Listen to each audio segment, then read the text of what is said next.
नमस्कार किसान साथियों, स्वागत है आपका इस YouTube चैनल मिस्टर फार्मर में। मेरा नाम हिमांशु है। मूंग की खेती पार्ट 3 में आज हम बात करेंगे मूंग की बुआई से लेकर 15 दिन की अवस्था में हमें क्या क्या करना आवश्यक है और क्या क्या हमें सावधानियां रखना है। सबसे पहले हम बात करेंगे वीड मैनेजमेंट यानी खरपतवार नियंत्रण की। अगर आपके खेत में सकड़ी पत्ती का चारा जैसे सावरी और चिनियारी दोनों ज़्यादा मात्रा में अगर उगते हैं तो हमें प्री इमरजेंस डालना आवश्यक हो जाता है, क्योंकि सावरी और चिनियारी जब टेम्परेचर ज़्यादा बढ़ता है तो हमें कंट्रोल करना मुश्किल हो जाता है। इसके लिए हम प्री इमरजेंस का इस्तेमाल करते हैं। प्री इमरजेंस में हम एमिजाथाइपर 2% और पेंडामेथिलिन 30% का उपयोग करते हैं। यह बेलर 32 नाम से फेमस है। मूंग की खेती में हम इसे 1 लीटर पर एकड़ के हिसाब से स्प्रे करते हैं। मूंग की बुआई के तुरंत बाद स्प्रे करना है, उसके तुरंत बाद हमें पानी लगाना होता है।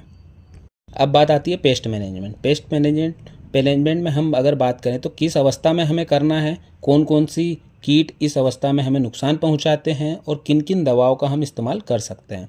सबसे पहले हम बात करें तो ये किस अवस्था में करना है, तो ये लगभग मूंग की 8 से 10 दिन की अवस्था जब हो जाती है और 2 पत्तियां पर्याप्त रूप से दिखाई देने लगती है, जो कि आपको वीडियो में दिखाई दे रहा होगा, तब हमें स्प्रे करना आवश्यक हो जाता है।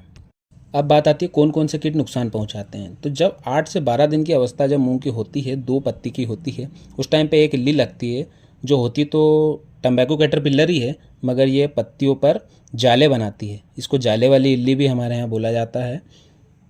जो क्या करती है, पत्तियों को खाती है, जाला बनाती है और जो नई डिपुर जो 3 पत्ती वाली पत्ती आने वाली होती है उसको ये खा जाती है। अगर ये उसको खा जाएगी तो लगभग मूंग को 15 दिन का नुकसान पहुंचा देगी, 15 दिन पीछे कर देगी मूंग को। तो ये स्प्रे अत्यंत आवश्यक हो जाता है।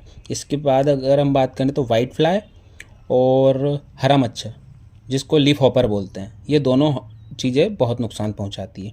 इसके कंट्रोल करने के लिए अगर हम बात करें तो CTPR 30 ml पर एकड़, CTPR यानी क्लोरेंट्रानिलिप्रोल 30 ml पर एकड़ के लिए पर्याप्त है। इसके साथ में हमें लेमडा सालोथ्रिन और थायमेथाक्जाम 80 से 100 ml, लेमडा और थायो का कॉम्बिनेशन 80 से 100 ml पर एकड़ के हिसाब से इस्तेमाल करना है। धन्यवाद किसान साथियों, मिलते हैं अगली वीडियो।